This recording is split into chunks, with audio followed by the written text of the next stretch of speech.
Syederalun, Kabupaten Biren bukan saja dikenal dengan keripik pisangnya.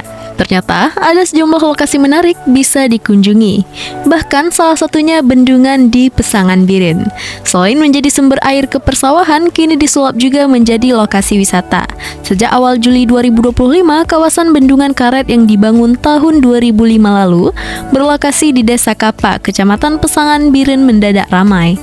Kawasan tersebut dikunjungi ratusan warga dan menjadikan kawasan tersebut sebagai salah satu objek wisata sungai yang termasuk baru di Biren.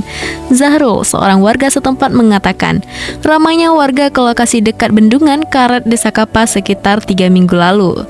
Masyarakat menyebutkan objek wisata Bendungan Karet. Zahrul juga mengatakan, perangkat desa wajib mengelola agar tertib, kemaslahatan, kenyamanan, dan tidak mendatangkan masalah dan juga menjadi sumber PAD desa nantinya. Di dekat aliran sungai, ada 2 warga memakai baju warna orange khas tim SAR. Zahrul mengaku, para pemuda memantau kondisi di aliran sungai apabila ada sesuatu kejadian dapat segera dibantu. Lokasi tersebut diharapkan menjadi salah satu lokasi wisata dengan sabta pesonanya. Kecik Kapak, Effendi mengatakan, masyarakat desa menyambut baik kehadiran para pengunjung ke lokasi tersebut. Kawasan tersebut sedang dalam penataan.